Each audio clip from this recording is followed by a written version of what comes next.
tell me that I'm never. Halo semua, salam sejahtera Malaysia. Selamat datang ke channel Fels Lifestyle. Tuan-tuan dan puan, ini satu duka cita untuk kepimpinan politik di Malaysia.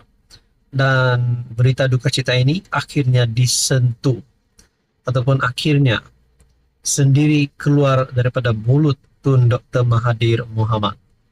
Saudara-saudara, sebelum ini Anwar Ibrahim sebagai Perdana Menteri ada menzairkan rasa duka cita beliau berkaitan dengan pemergian pemimpin daripada Hamas, yaitu Ismail Haniyeh.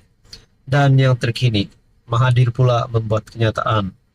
Pada 1 Ogos 2024, Tun Mahathir sedih, marah pembunuhan Ismail Haniyeh.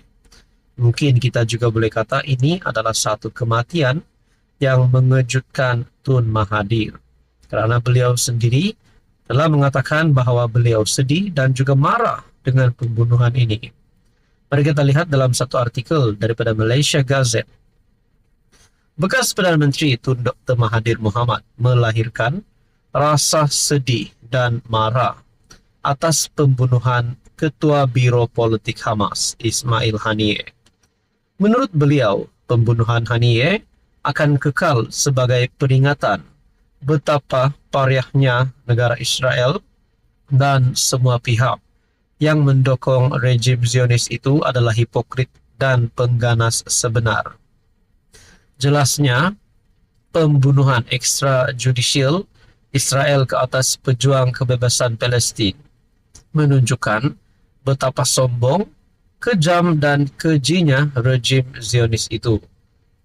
Saya berasa sangat bangga dan bertuah kerana mengenali Ismail Haniyeh selama ini.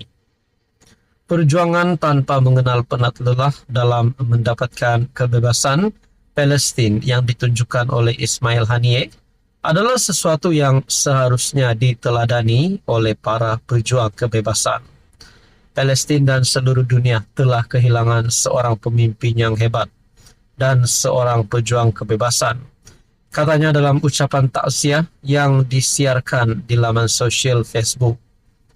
Menurut Dr. Mahathir, media barat dan sesetengah pemimpinnya berterusan mengutuk Hamas dan Haniyeh sebagai pengganas ketika Benjamin Netanyahu, Angkatan Pertahanan Israel IDF, dan pendatang haram Yahudi telah melakukan penindasan terhadap rakyat Palestin sejak sekian lama.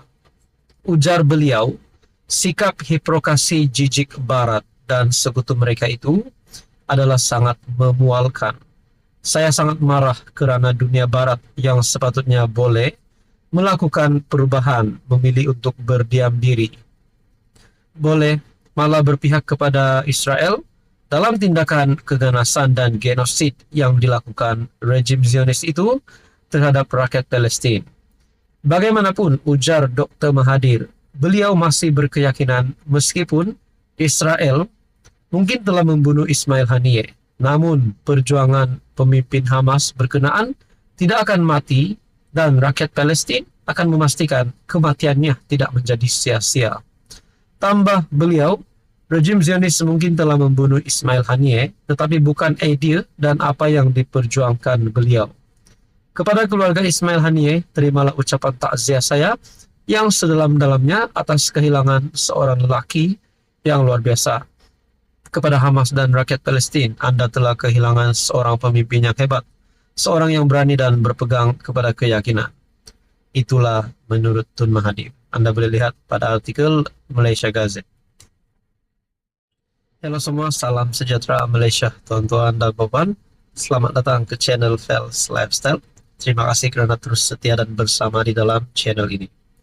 Ini satu perkongsian. Ini adalah satu kredit baru dan pujian baru untuk kerajaan pimpinan Datuk Seri Anwar Ibrahim.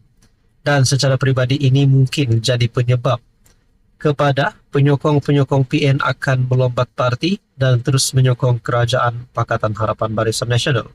Itu sudah pasti menjadi satu harapan kepada penyokong PH. Satu laporan ataupun satu tulisan daripada Harapan Daily bertarikh 2 Ogos adik kakak, tahu tak ringgit kita makin beautiful. Semalam, Menteri Kewangan 2, Datuk Seri Amir Hamzah Azizan, menjangkakan ringgit terus menguku, dipacu oleh pertumbuhan ekonomi dan inisiatif kerajaan untuk menarik pelaburan. Susulan perkembangan positif itu, ramai yang menyambut baik berita berkenaan, termasuk seorang TikTokers yang menggunakan nama Kelantan Today. Dalam videonya itu, pemuda tersebut dilihat memuji kerajaan perpaduan yang dipimpin Perdana Menteri Datuk Seri Anwar Ibrahim. Adik kakak, tahu ke tak ringgit berbanding mata wang lain ini makin cantik, makin beautiful. Kita juga telah diiktiraf mata wang terbaik, dan lebih hebat lagi, yang kedua terbaik di Asia bulan lalu. Apa yang lebih penting bagi saya, adik-adik dan kakak-kakak, penganalisis meramalkan ringgit akan lebih menguku hingga ujung tahun ini, katanya. Bukan itu sahaja, malah lelaki berkenaan turut mengulas mengenai pelaburan asing yang semakin berkembang di negara ini. Lepas itu joyah dengan pelaburan semakin banyak masuk ini joyah. Malaysia sebenarnya sedang mendahului fasa perubahan besar sehingga keajaiban ini dibincangkan di pelbagai media antarabangsa.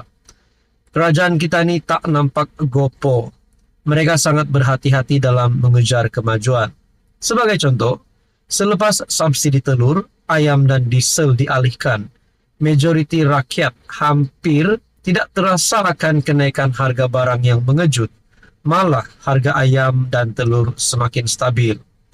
Hari ini MIDF, Amanah Investment Bank, Berhad, mengunjurkan ringgit akan terus meningkat pada separuh kedua 2024. Berikutan mata wang itu telah menguku melepasi paras RM4.60 berpotensi mengakhiri tahun ini pada RM4.43 akhir 2023, RM4.59. Jadi kalau ini satu kredit baru untuk Anwar Ibrahim, kenapa masih ada yang cuba untuk jatuhkan Anwar? Kenapa masih ada pihak daripada pembangkang, daripada PN untuk membawa pelbagai isu untuk menjatuhkan Anwar Ibrahim? Sedangkan kita dapat lihat ini satu perkembangan terbaru ataupun satu berita baik untuk seluruh rakyat Malaysia. Jadi saudara-saudara, adakah dengan ini satu penyebab utama Anwar Ibrahim perlu dipilih lagi pada PRU 16 untuk menjadi Perdana Menteri dan mungkin pada PRU 17 dan seterusnya? Kalau ini berlaku, sekaligus menghancurkan harapan dan cita-cita musuh politik Anwar Ibrahim. Apa komen Anda?